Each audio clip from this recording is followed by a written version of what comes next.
जो drug reaction हो जाते हैं उसके इलाज के बारे में देखेंगे।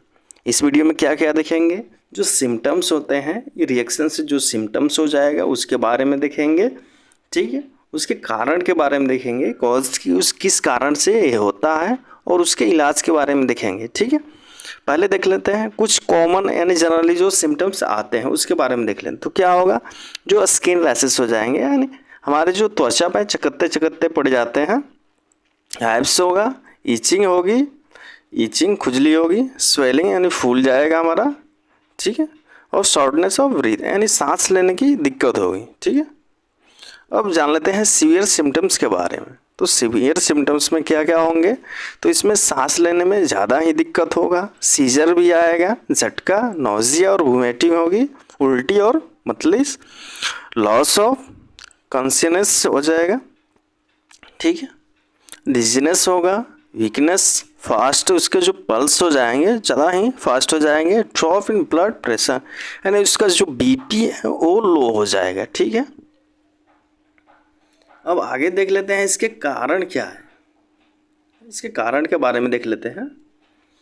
तो इसमें कॉज में अगर कोई व्यक्ति दवा लेता है, यानी कोई जो पेशेंट है उसको दवा पहले लेगा, यानी जब दवा उसको दिया जाता है तो उसका इम्यून जो सिस्टम, पेशेंट का जो इम्यून सिस्टम है उसको पहले क्या करता है, डिटेक्ट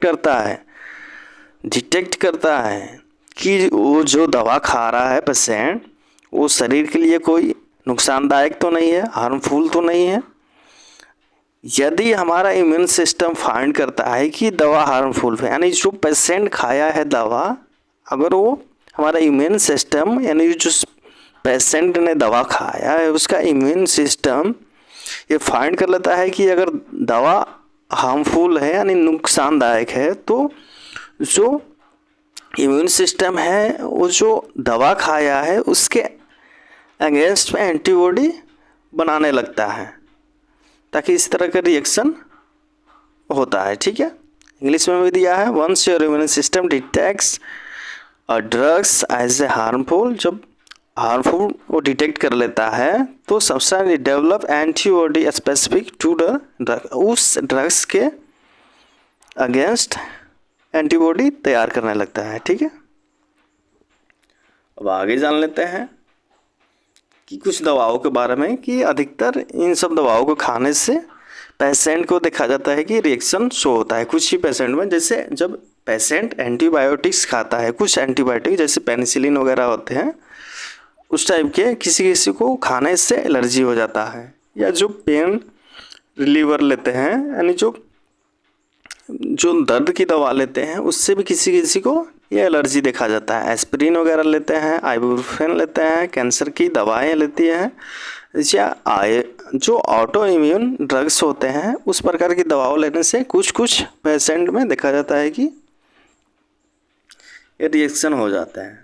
अब जो रिएक्शन हो गया है पेशेंट के, तो उसके ट्रीटमेंट के बारे में जान लेते हैं कि अगर पेशेंट में एलर्जी है, ईचिंग है और रैशेस पड़ जाते हैं तो उस टाइम हम क्या देंगे उसको, उस एलर्जी को ठीक करने के लिए हम क्या दवा देंगे। तो हमें कॉमन दिया जाता है एविल और डेक्डन दिया जाता है। एविल में क्या पाया जाता है, फेनिरामाइन, ठीक है, एंटी हिस्टामाइन ड्रग्स है, ठीक है। और दूसरा जो डेक्डन है इसमें क्या है, जो डेक्सामेथसोन है, ये क्या है,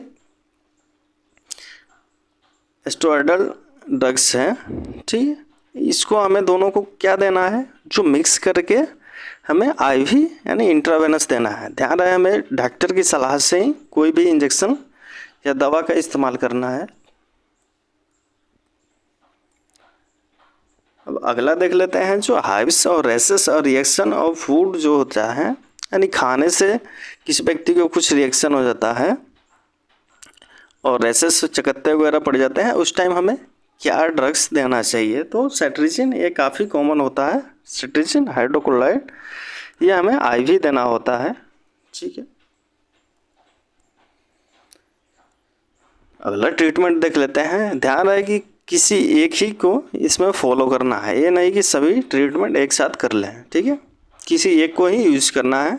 अगला देख लेते हैं, जब एलर्जी रिएक्शन कुछ होते हैं नॉर्मल टाइप के, तो उस टाइम हम प्रोमेथाजाइन इंजेक्शन का प्रयोग करते हैं, या IM और IV यूज़ करते हैं। एलर्जी के टाइम में खासकर ध्यान रखना है कि IV देने से ज़्यादा लाभदायक होता है। अगला और लास्ट हमारा ट्रीटमेंट देख लेते हैं, जो हमारा एपिनेफ्राइन इंजेक्शन होता है। ये काफ़ी पॉपुलर होता है और ये कब यूज़ किया जाता है, जब काफ़ी सीवियर एलर्जी रिएक्शन हो, यानी रिएक्शन ऐसा हो जाए एलर्जी जो काफ़ी सीवियर हो उस टाइम, या कीड़े मकोड़े काट लेते हैं उस टाइम इसका हम प्रयोग करते हैं, या किसी दवाओं का और फूड एलर्जी यानी खाने से किसी को एलर्जी हो तो उस टाइम में हम इसका करते हैं। ठीक है, ये काफ़ी ही लाभदायक मेडिसिन होता है, या IM और सबक्यूटेनियस दिया जाता है। ठीक है, थैंक यू।